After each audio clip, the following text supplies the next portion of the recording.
By the time the cake came out, I already felt the evening slipping into something familiar. My parents have always loved an audience. Not cruel, exactly, just entertained by discomfort. Growing up, I was the sensitive one. The one who could take a joke, the one whose reactions were apparently adorable. Turning 35, I told myself it would be different. Smaller gathering. Close friends. No speeches that turned into stories I hadn't approved. I should have known better. My mother clinked her glass halfway through dinner, smiling in that way that means she's pleased with herself. "We have a surprise," she said. "There are surprises that feel warm." This wasn't one of them. The patio doors opened, Cameron walked in, polished, relaxed, wearing the same easy grin that once convinced me to sign paperwork I shouldn't have touched. For half a second, I couldn't hear anything, just the rush of blood in my ears. My father laughed first. "We invited your ex? We thought it would be funny." Funny, the word floated across the table and landed directly on my chest. A few guests chuckled uncertainly. Others looked down at their plates. Cameron gave a small wave, as if we'd run into each other at a grocery store instead of at my birthday. I stood up automatically, because sitting felt like shrinking. Cameron stepped forward. "Hey. Long time." My mother beamed. "Oh, don't look so serious. It's been years since the breakup. Months since the court hearings. 3 hours since the bank finalized the foreclosure order." I had debated not saying anything. I had all the documentation in a folder at home, the emails, the forged signatures, the loan taken against the house we briefly owned together. My credit had survived. Cameron's hadn't. The legal consequences were already unfolding. Quietly, professionally, and now here we were, my parents framing it as a reunion episode. I could have left. That would have been easy. Familiar. Instead, I reached for the microphone my father had set up for speeches. The chatter softened. People expected gratitude. A joke back, proof I was still the accommodating one. I smiled. Not brightly, just enough. "Thank you all for coming," I began. My voice sounded steadier than I felt. "And thank you, Mom and Dad, for the surprise." My mother winked at someone across the table. I looked at Cameron. "Since we're revisiting the past," I said calmly, "I have a question."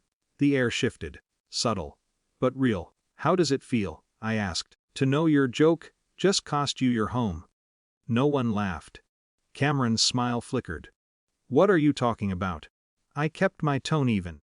"The mortgage refinance you filed using my financial information without consent. The one you insisted was harmless. The foreclosure order was finalized this morning." A glass clinked somewhere in the silence. "I didn't file anything," Cameron started, but it lacked conviction. "You did," I said. And the court agreed. I didn't raise my voice. I didn't elaborate. The facts were enough. My father's expression changed first. Confusion. Then calculation. He looked at Cameron differently now, not as the charming ex, but as a liability. My mother's hand slowly lowered from her wineglass. "You never told us that," she said quietly. "You never asked," I replied. The patio lights hummed overhead. A breeze shifted the tablecloth. Cameron's posture tightened. "This isn't the place for this." No, I agreed, it wasn't. That was the point. I turned back to the guests. "I'm not sharing this to embarrass anyone," I said, "but I won't keep absorbing jokes built on things that nearly ruined me." The word ruined hung there, heavier than I intended. For a moment, I saw something on my mother's face that wasn't amusement. It was recognition. Not full understanding. But a crack in the performance. My father cleared his throat. "We didn't know." "I know," I said. "That was the problem. The party didn't explode. No shouting. No dramatic exits." Cameron left first. Quietly. Phone already in hand. A few friends followed soon after, offering brief squeezes to my shoulder on the way out. The music resumed at a lower volume, but the mood had shifted beyond repair. My parents approached me together. "You could have handled that privately," my father said. "I considered that." "You could have asked privately why we broke up," I answered. Silence again. My mother's voice softened. We thought it would lighten things. It didn't, I said. There was no victory in it. Just a boundary, finally visible. They didn't apologize outright. That would require dismantling years of, "we were just joking." But they didn't laugh anymore either. Later, when the last guest left and the cake sat half-eaten on the table, I stepped outside alone.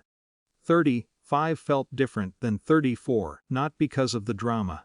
Not because Cameron's financial collapse had become public. But because I hadn't played along. For years, I confused endurance with maturity. If I could tolerate the joke, I was evolved. If I didn't react, I was strong. Tonight I reacted, not with cruelty, not with spectacle, just with truth. My parents joined me on the patio a few minutes later. They stood beside me, not quite touching. My mother said finally, "Yes," I replied. It wasn't a repair, not yet. But it was the first time they acknowledged that the humor had been one-sided. The house Cameron lost was never really about property. It was about accountability catching up to choices. And the party wasn't ruined because I spoke. It was ruined because the laughter had been standing on something fragile all along. I blew out the candles earlier without making a wish. I didn't need one. For the first time, the room had gone quiet when I spoke, not because I was embarrassed, but because I refused to be.